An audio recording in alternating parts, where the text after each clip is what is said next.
होती हैं। आपके अंदर अच्छे भाव आ रहे या बुरे भाव आ रहे तो उनमें 10 बातें प्रधान हैं। पहला, स्थान।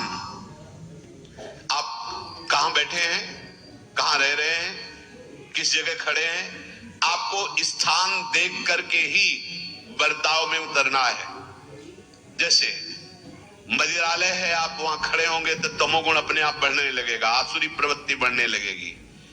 ऐसे ऐसे जिस स्थान पर खड़े होने से, देखने से, बात करने से हमारी वृत्ति बिगड़ रही, उस स्थान का तत्काल त्याग कर देना चाहिए, वहां से हट जाना चाहिए।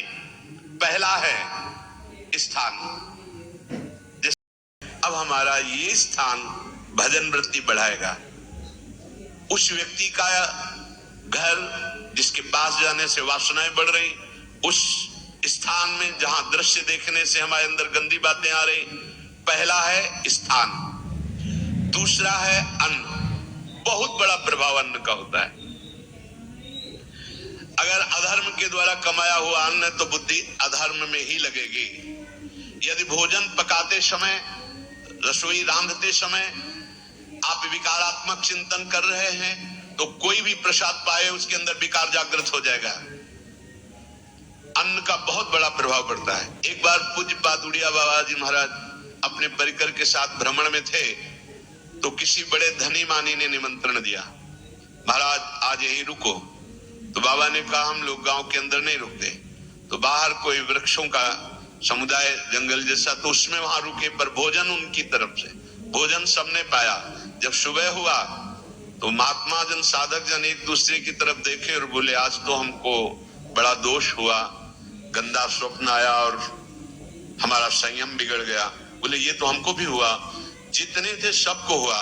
बुढ़िया बाबा के समीप गए, बाबा ने कहा अच्छा ऐसा हुआ, ये तो अन्न दोष है, बुलाओ अन्न पवाने वाले को, फिर चलेंगे। बुलाया और बाबा ने कहा बिल्कुल सत्य बोलना, नहीं तो आप जानते हो इतने महात्माओं के संयम को आपने भ्रष्ट कर दिया, सत्य बोलना क्या बात थी। तो उनका महाराज संतान नहीं हो रही थी, सुना था आप बहुत सिद्ध महापुरुष हैं तो आपके परिकर को इसीलिए पवाया, अंदर काम भाव था, ये हमारी कामना थी कि संतान उत्पन्न हो, वैसे चिंतन करते हुए बनाया ऐसे। बोले सबका संयम नष्ट कर दिया, होश में नरक जाने वाली बात मत सोचो। अरे संतों को पवाओ जैसे अपने पुत्र को पवाते हैं, ऐसी भावना करनी चाहिए। आज हो भाग्य तो परिणाम खुद मंगल में निकलेगा। काम भाव से युक्त होकर क्यों बनाया, सब संतों के अंदर विकार पैदा कर दिया। अन्न का प्रभाव पड़ता है, हम जैसा अन्न पाते हैं वैसा। कई बार सुनाया है सिद्ध महापुरुष पूज्य प्रातः स्मरण श्री बलराम दास जी महाराज झाड़ू मंडल के, यमुना के पावन तट पर ही है, रास मंडल के पास ही, वो अपने एक लता के नीचे बैठे हुए भगवत चिंतन कर रहे थे।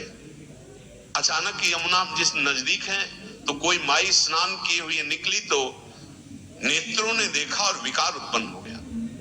वयोवृद्ध सिद्ध महापुरुष, उन्होंने कहा अब तो इस शरीर को नष्ट कर दूंगा। शिष्यों ने कहा महाराज ऐसा क्यों? बोले किसी माता के शरीर को देखकर हमारे अंदर विकार क्यों आ गया? ऐसा नहीं, आज तक कभी नहीं हुआ, ऐसा क्यों हुआ? उनका महाराज आपस में सब शिष्यों ने कि कुछ न कुछ तो खान पान में गड़बड़ी हो गई तभी ऐसा हुआ। बाबा आज परिक्रमा करते हैं वृंदावन की, बाद में आप जो आदेश करेंगे जैसा करेंगे, पहले परिक्रमा। वृंदावन की परिक्रमा का बहुत बड़ा प्रभाव, जब कभी मन आपका ऐसा विक्षिप्त हो, परेशान हो, तत्काल परिक्रमा प्रारंभ कर देना, नाम जप करते हुए। आप देखना परिक्रमा पूरी होते होते शांति हो जाएगी। बाबा ने खूब नाम कीर्तन करते हुए शिष्यों के साथ परिक्रमा दी, मन का विकार शांत हो गया।